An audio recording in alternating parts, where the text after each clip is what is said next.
So what is DuckTales 2? We invited an expert team to our laboratory to give us their opinions of Disney's DuckTales video game from Capcom. Yes, awesome. You'll have exciting adventures helping Scrooge McDuck escape danger and become the richest duck in the world. Cool. Totally hot. Way radical, man. Excellent. It's a quacker. Oh! Disney's DuckTales game for your Nintendo Entertainment System by Capcom. DuckTales 2 was released in 1993 by Capcom, first on the NES, then on the Game Boy. A sequel to the 1990 original, you again control Scrooge in the pursuit of the good old dollar bill. Here comes the money! This time, with a hunt for pieces of a treasure map on top of priceless historical artifacts you can get in each level.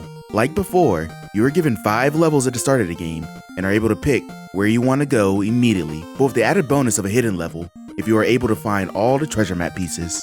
The levels themselves are linear, but with many hidden areas that hide some desirable items like extra lives, health extenders, and many other goodies. Many of Scrooge's family and friends can again be found throughout the levels, and you also face a boss at the end of the level, who when defeated, gives up a special treasure that needs to be added to Scrooge's money pit. Here comes the money! In the end, Flintheart Glumgold stands with his weird pet monster, and once you defeat that, you are again given multiple endings depending on how much money you have, and if you found a hidden treasure or not.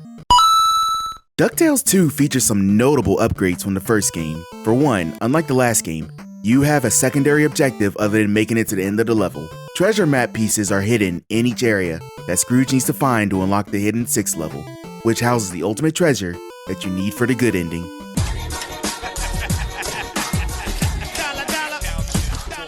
Now, you might be a little hesitant to finish levels if you haven't found a particular map piece for the area, but in this game, you can actually go back to the previous levels after you defeat the boss, which is different from the first game. In fact, you probably will need to replace stages as some areas can only be accessed after gaining a few new tools provided by Gyro Gearloose, who can be found in some levels.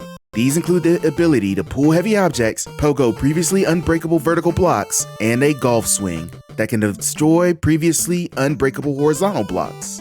These sections usually hide a map piece, which encourages multiple playthroughs through levels. Also new for this game is after each level, you get directed to a store, which lets you spend the massive amounts of money you found in the level on various goodies like extra lives, continues, useful endgame items, and even a map piece at one point. All of these combine to make the sequel even more enjoyable than the previous version.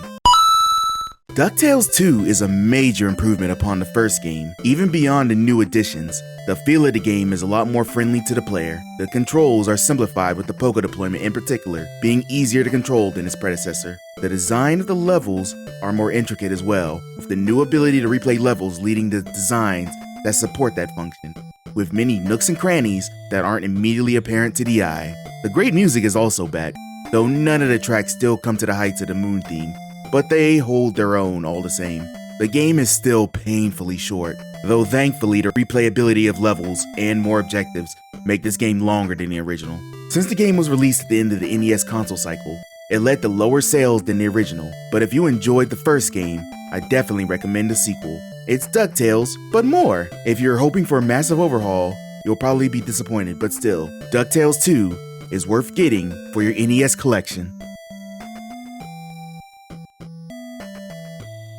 This game gets 4 treasures out of 5.